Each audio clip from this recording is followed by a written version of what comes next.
కేంద్ర ప్రభుత్వం ప్రవేశపెట్టిన బడ్జెట్ను వ్యతిరేకిస్తూ వామపక్ష పార్టీలు ఆందోళన కార్యక్రమం చేపట్టాయి. ఈ మేరకు తిరుపతి జిల్లా గూడూరు పట్టణంలోని అంబేద్కర్ విగ్రహం దగ్గర పెద్ద ఎత్తున నిరసన కార్యక్రమాన్ని నిర్వహించారు. కేంద్ర మంత్రి నిర్మలా సీతారామన్ ప్రవేశపెట్టిన బడ్జెట్ను వామపక్ష పార్టీలు వ్యతిరేకిస్తూ దేశవ్యాప్తంగా నిరసనలు చేపట్టాయి. ఈ కార్యక్రమాన్ని సందర్భంగా సిపిఐ జిల్లా కార్యవర్గ సభ్యులు సిహెచ్ ప్రభాకర్, సిపిఎం నగర కార్యదర్శి జోగి శివయ్య తదితరులు మాట్లాడారు. ఈ కార్యక్రమంలో సిపిఐ నియోజకవర్గ కార్యదర్శి జి శశికుమార్, నగర కార్యదర్శి ఎస్కే కలీషా, చిలుకూరు మండల కార్యదర్శి జి రమేష్, మాజీ ఏఐవైఎఫ్ నాయకులు సునీల్, డిహెచ్సిఎస్ జిల్లా ఉపాధ్యక్షులు ఎంపీ అంబేటి చంద్రయ్య, నాయకులు వెంకటయ్య, సిపిఎం నాయకులు చెంగయ్య, మణి, సురేష్, ప్రసాద్, శ్రీనివాసులు తదితరులు పాల్గొన్నారు.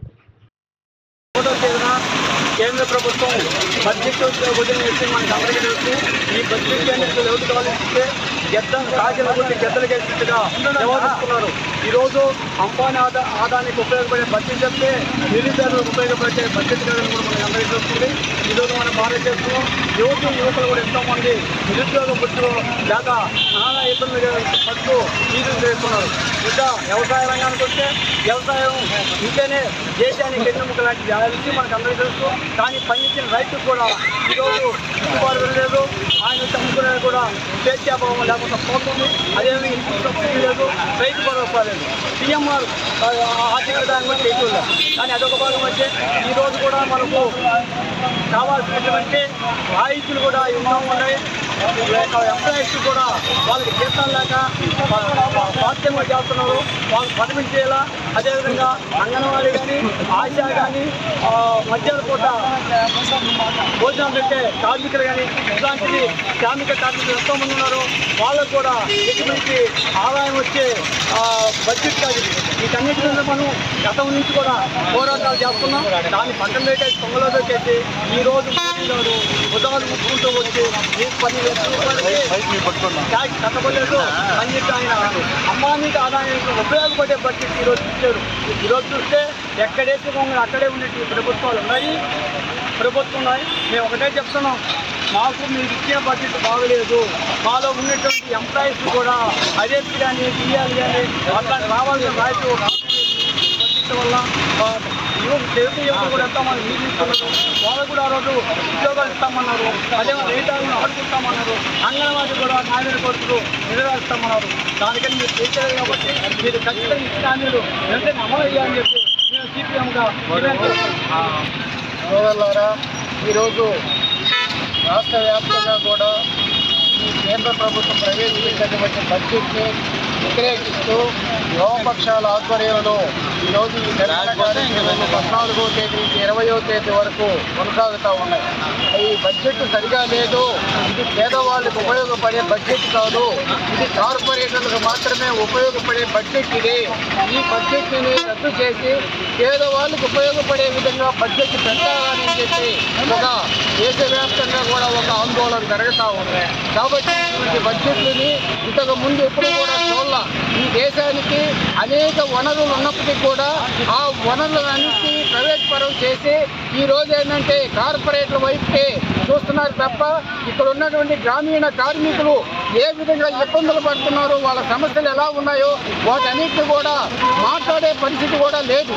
ఈ రోజు ఏంటంటే ప్రవేశపెట్టిన బడ్జెట్ని తిరిగి ప్రతిపక్షాలు అడిగేదానికి పార్లమెంట్లో అనేక సార్లు సమావేశాలు జరుగుతాయి. ఆ సమావేశాలను కూడా కుదించేస్తూ ఉన్నారు. గతంలో అయితే పార్లమెంటు సమావేశాలు బడ్జెట్ ప్రవేశపెట్టిన తర్వాత సంవత్సరానికి 135 సమావేశాలు జరిగేది, 135 రోజులు.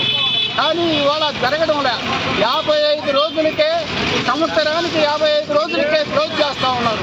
అంటే పేదవాళ్ళు ప్రశ్నించకూడదు, పేదవాళ్ళ తరపున ప్రతిపక్షాలు మాట్లాడకూడదు.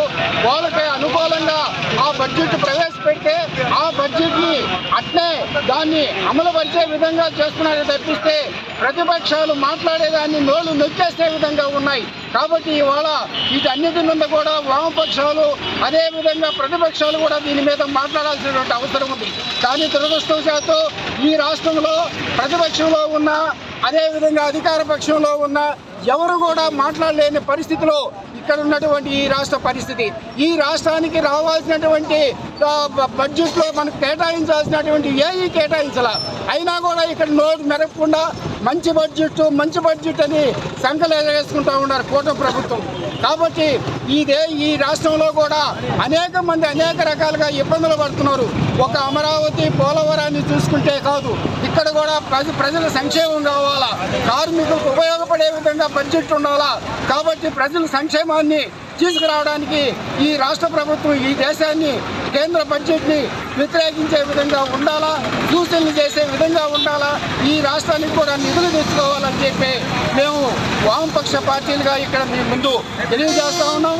దీనికి కొనసాగింపుగా ఈ వామపక్ష పార్టీలు ఇచ్చే పిలుపులన్నింటిలో కూడా మేము ఈ గూడూరులో కూడా ఈ కార్యక్రమాలు చేస్తూనే ఉంటాం. కాబట్టి ఈ కార్యక్రమాలను జయప్రదం చేసేందుకు ఇక్కడికి చేసిన అందరికీ కూడా సిపిఐ తరఫున ధన్యవాదాలు తెలియజేసుకుంటూ దాంట్లో భాగంగా గూడూరు పట్టణంలో కూడా ఈ కార్యక్రమం బడ్జెట్ నిరసనగా తెలియజేస్తున్నాం. బడ్జెట్ ఎప్పుడు పెట్టుబడిదారులకి అనుకూలంగా ఉంటుంది. ఈ మోడీ గారి ప్రభుత్వంలో బడ్జెట్ కూడా ఆ విధంగానే చూస్తుంది. పేద ప్రజలకి ఏమీ జరగడం లేదు. ఈ రాష్ట్ర ప్రభుత్వం కూడా దీన్ని వ్యతిరేకించి ఈ యొక్క బడ్జెట్ని రద్దు చేసుకుని మళ్ళా బడ్జెట్ పేదలకి కనిపించేట్టుగా తయారు చేయాలనేది మా యొక్క సిపిఐ పార్టీ నినాదం. కాబట్టి ప్రజలందరూ అర్థం చేసుకుని సిపిఐ పార్టీ ఇచ్చే కార్యక్రమాల్ని జయప్రదం చేస్తారని ఈ బడ్జెట్ని పూర్తిగా మేము వ్యతిరేకిస్తున్నామని తెలియజేస్తున్నాం.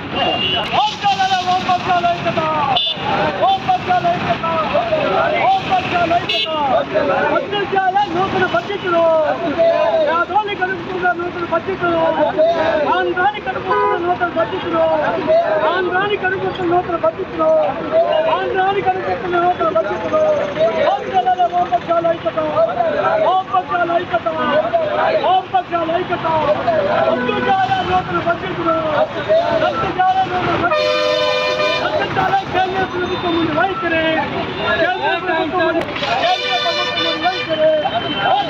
వామపక్షాల ఐక్యత, వామపక్షాల ఐక్యత, వామపక్షాల ఐక్యత.